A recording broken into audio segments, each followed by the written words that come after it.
Estamos de volta para o último bloco do programa de hoje, que aborda o tema superexposição. Através de narrativas literárias, aí nós tivemos aí o Vargas Llosa, o Guy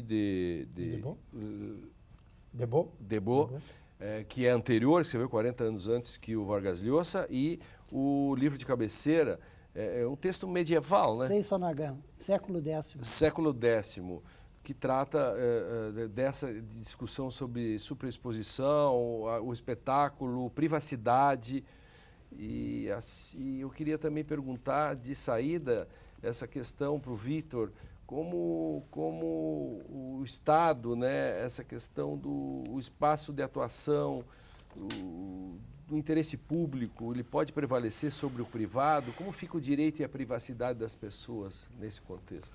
Bom, ou o próprio direito, enfim, claro, essa pós-modernidade. Há muitos anos atrás, há 15 anos atrás, eu comecei a estudar o tema da privacidade no âmbito da internet, para saber se existiam elementos diferentes do que a gente podia tratar da privacidade. Naquela época, imagina, eu estudei cookies, spam, violação do e-mail no ambiente de trabalho, coisas que são absolutamente jurássicas hoje, que não fazem o menor sentido, né, discutir sobre isso. Mas tinha dificuldade em apontar os elementos que o direito enxergaria nessa nova sociedade, chamada de sociedade da informação, que eu preferi chamar desde sempre de sociedade tecnocomunicacional.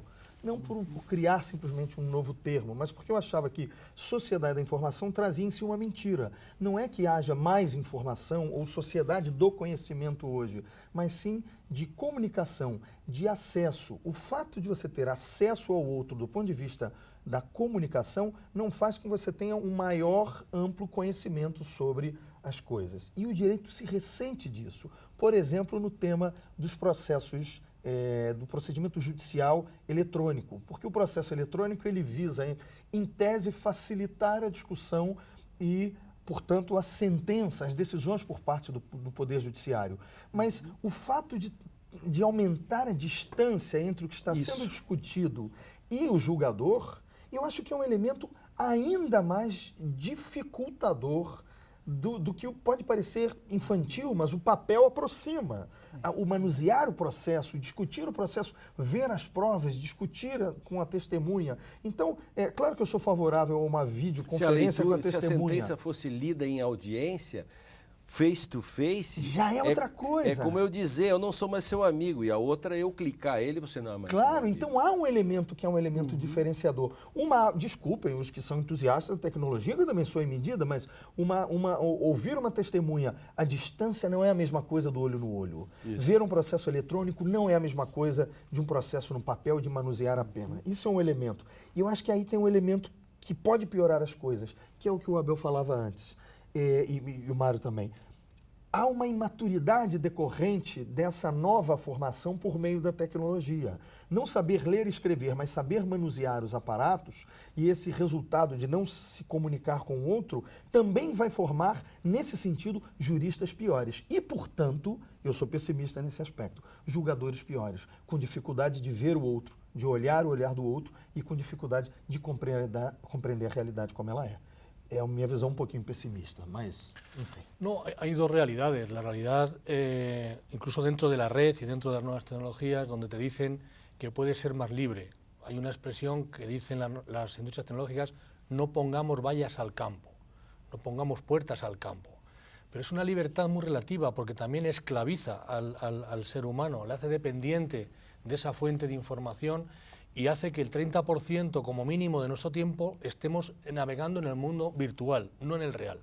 Eso ya es así, sí, en ese sentido. Ahora bien, ¿qué respuesta tiene el derecho? Primero tenemos que ver qué respuesta damos desde un punto de vista fáctico. Yo creo que los padres, en mi caso, hay posibilidad de restringir la entrada a determinados contenidos y determinadas páginas. Es decir, la tecnología también se puede utilizar en ese sentido.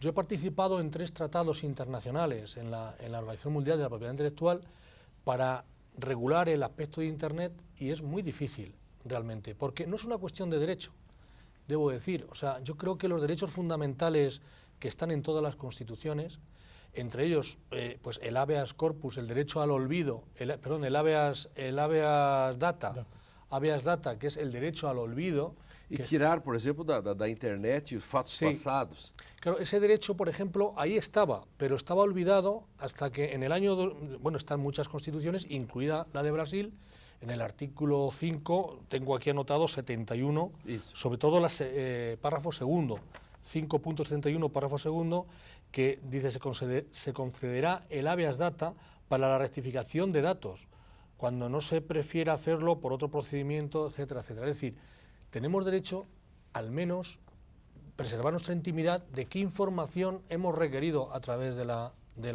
red, ¿no? La huella de agua que decimos, ¿no?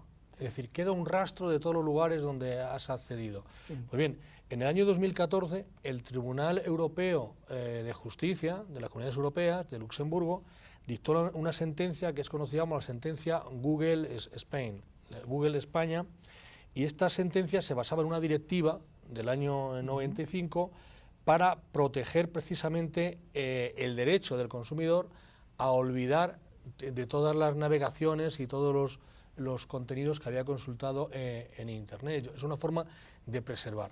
Por tanto, yo pienso que los derechos fundamentales clásicos, el de la intimidad, el de la propia imagen, tanto personal como familiar, como existe en Estados Unidos. En Estados Unidos el derecho a la privacidad está subido a la máxima categoría y a través de él se solucionan muchísimas de estas cuestiones. Es compatible con comercializar con tu propia imagen. O sea, es un derecho fundamental que admite compensación. La imagen comercial, en Estados Unidos hay agencias que gestionan la imagen incluso de los actores o deportistas ya fallecidos. Claro. Es decir, son cosas... Entonces, lo que necesitamos es que los jueces, la Administración de Justicia, a lo mejor no es tanto legislar como tener medios para poder probar, es decir, para poder hacer un juicio realmente real, porque hay un tema jurisdiccional también importante, que la jurisdicción de Internet es universal. Entonces eso hace menos eficaz a la Administración de Justicia, pero la legislación, los derechos, ahí están. Actualizarlos un poco tal vez, pero lo que hace falta es medios para poder combatir los excesos de la sobreexposición, ¿no? Deixa eu passar o e-mail primeiro, depois... brincadeira. Está desligado. Fazendo uma crítica e brincando. Pero es privado, ¿no? Es privado. Claro. Diga, Mário. Isso que vocês trazem, o Abel e Vitor, do ponto de vista jurídico, eu penso do lado do efeito psíquico, né?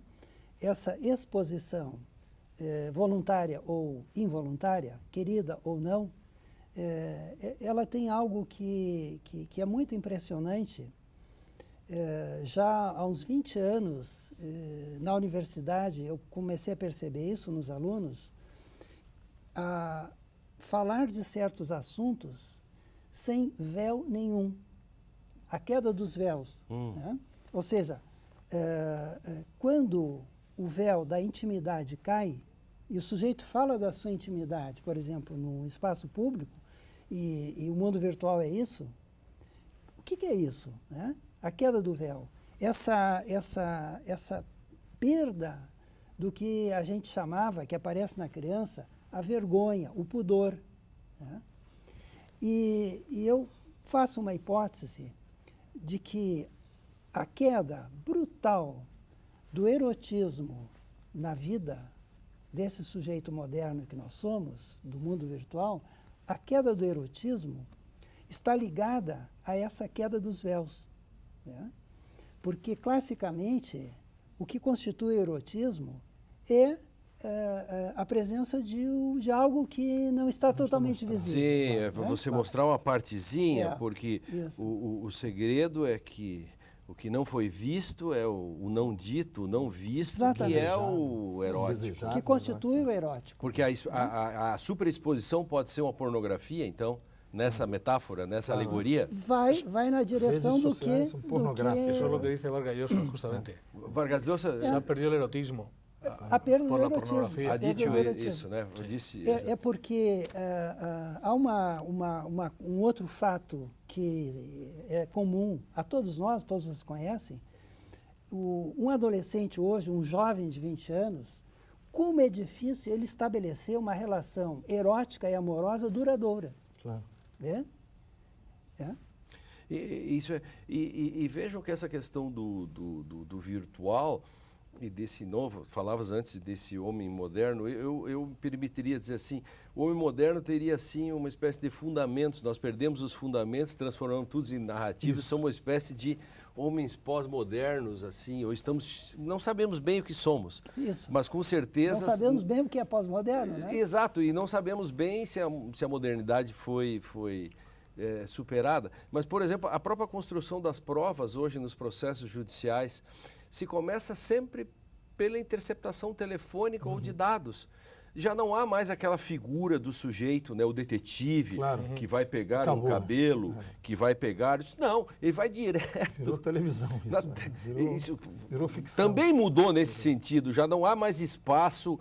Até daqui a um tempo os romances serão de policiais ou de júris, vão ser todos do passado, porque no presente será apenas de como o software conseguiu descobrir, muda tudo. Olha o paradoxo. Quer dizer, as redes sociais trazem uma pornografia e deixam a pessoa sem o interesse erótico. O direito, ele aumenta o seu escopo pelas redes sociais e diminui a sua possibilidade de aplicação.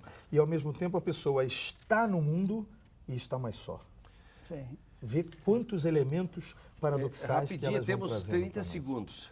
Sí, hay una cuestión, en España Deixamos para Abel. está pasando algo terrible. 30 segundos. 30 segundos. En los colegios graban peleas a los niños y las suben a internet. Sí, sí, sí. Ha habido niños que se han suicidado porque es una especie de acoso psicológico que no soporta el bullying, ¿no? Entonces, yo lo que diría para finalizar que no todo lo que las nuevas tecnologías permiten se puede hacer. Sí. En derecho y éticamente hablando, porque si así fuera, cuando se inventó las armas de fuego, no todo el mundo puede ir matando por la calle. Claro. Esa es la misma cuestión. Ahí está la herramienta, utilicémosla responsablemente y habrá que actualizar algunas normas, pero sobre todo hay que buscar métodos eficaces para hacer valer la norma, ¿no? Bom, muito obrigado. Eu queria só dizer que dos textos que podíamos ser discutido hoje seria o Azul Resplendor do Direito, que faz parte desse livro aqui, do qual eu quase ganhei o prêmio Jabuti, fiquei em 6º lugar, embora tenhamos ficado no 2º lugar com o Comentários à Constituição, que é aquele livro grande. Aqui dentro eu discuto também essa pós-modernidade. Quero agradecer ao Mário, ao Victor, ao Abel, por estarem aqui, por terem estado aqui. Foi bom para vocês também? Foi ótimo. Então, o Direito e Literatura fica por aqui. Assista esse e outros programas no facebook.com/Direito e Literatura. Isso é pós-modernidade, redes sociais. Não esqueça de participar, faça sugestões, comentários. Eu espero você no nosso próximo encontro. Até mais.